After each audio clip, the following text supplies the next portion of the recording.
all people and all forms of life with infinite love and compassion. Particularly, do we send out compassionate thoughts to those in suffering and sorrow, to those in doubt and ignorance, to all who are striving to attain truth, and to those whose feet are standing close to the great change we call death. We send forth oceans of wisdom, mercy, and love. Aloha, my name is Jiko Nakade, and I am the resident minister of Daifukuji Soto Mission, a Soto Zen Buddhist temple located in Kona on the island of Hawaii. During this very challenging time of the COVID-19 pandemic, I feel the silent strength and compassion and steadiness of Sangha. I am grateful to have this opportunity to share my thoughts with you. Here in the state of Hawaii, certain types of businesses and services have begun to reopen with restrictions in place. People are looking forward to having their lives return to some semblance of normalcy, even if it's going to be a new kind of normal, with thousands of people eager to return to work, to have the means to put food on their tables and feed their families, and to pay their bills. The desire to reopen society is truly understandable. People want relief from the suffering and isolation caused by this pandemic. But we must proceed with caution and care, and with calmness of heart and mind. What I appreciate about living in Hawaii at a time like this is that a lot of folks here understand the meaning of the Hawaiian word kokua, a word which I grew up hearing. People in Hawaii know how to practice kokua, meaning how to cooperate and help others with no thought of what's in this for me. It's very similar to the practice of dana and the practice of doji. I believe that by having shown aloha and warm consideration for others, the people of Hawaii have been able to slow and successfully contain the spread of COVID-19. Mahalo, everyone. Humanity stands at a critical juncture. The poem The Road Not Taken by Robert Frost comes to mind. Which road will we take, I wonder? Standing at this juncture, we need to be awake, aware, and conscious, because the road we take from now on will make all the difference. It goes without saying that this pandemic has been a great tragedy for humankind the world over. We have been going through an unexpected period of tremendous human suffering and pain, shaken to our core by an invisible threat to our safety, health, and well-being. Millions of people suddenly found their lives come to a standstill, while others rushed to work to save lives and provide essential services, often working to the point of exhaustion. I offer deep bows of gratitude. In the midst of tremendous suffering, we have watched the lotus rise and bloom over and over again. Across our planet, people's hearts have burst open in compassion. People literally opened the windows of their hearts and began singing with their neighbors.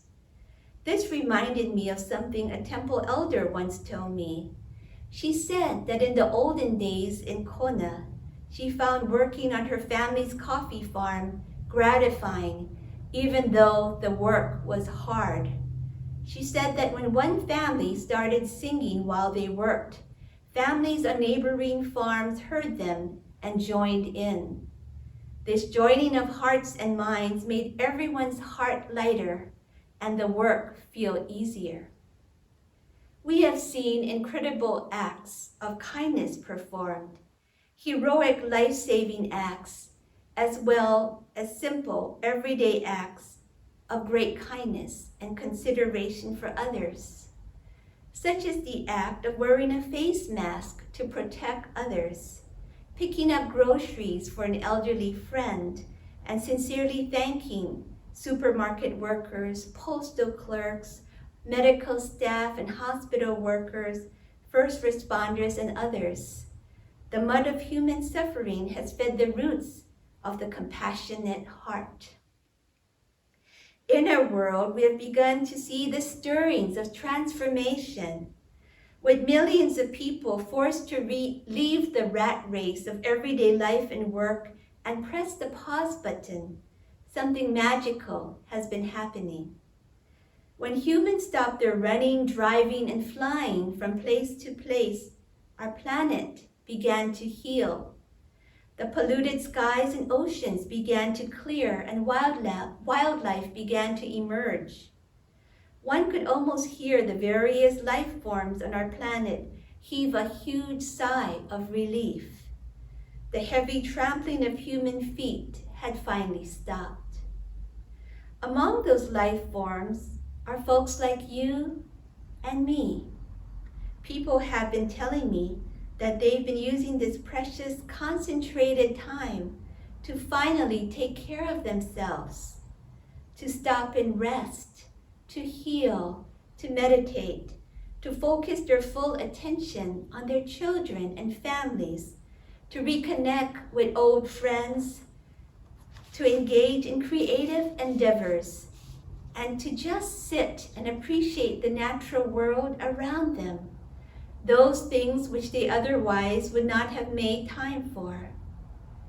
This pause has been an opportunity to learn something valuable about life and about how we've been living.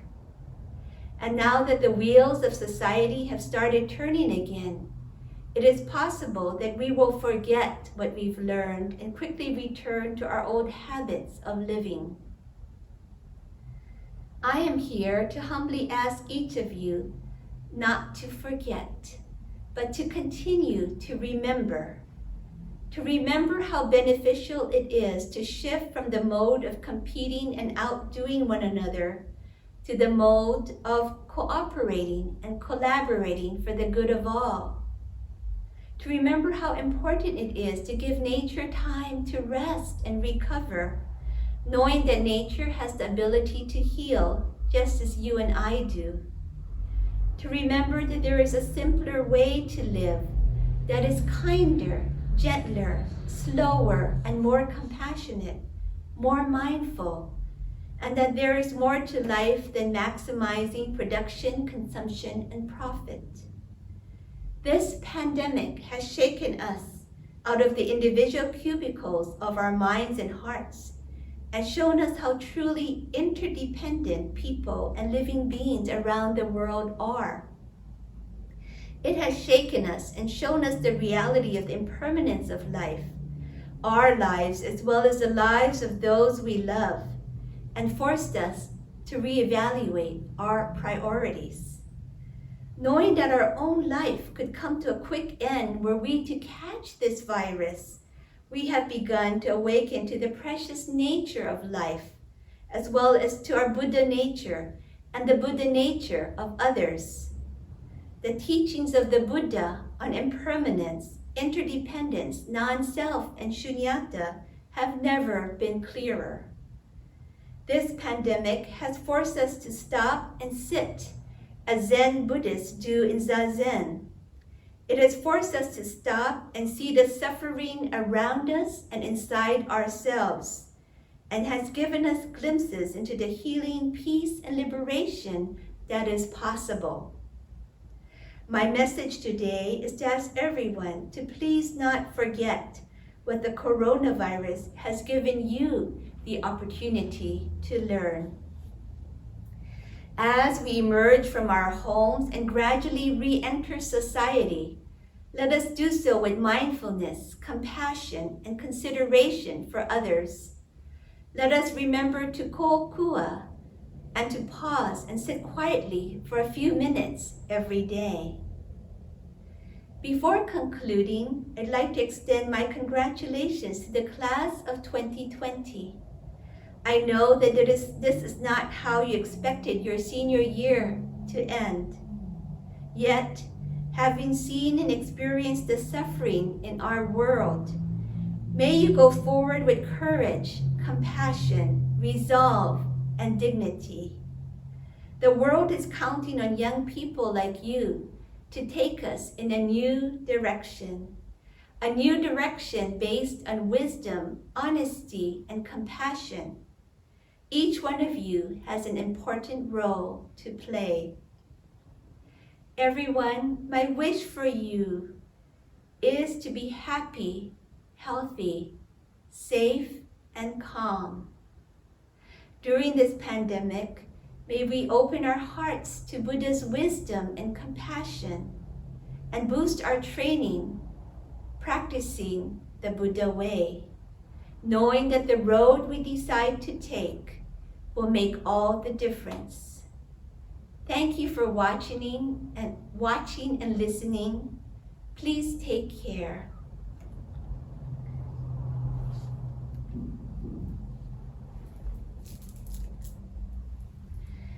May this merit extend universally to all, so that we together with all beings realize the Buddha way, the 10 directions, the 3 worlds, all Buddhas, all venerable ones, Bodhisattvas, Mahasattvas, wisdom beyond wisdom, the great Prajna Paramita.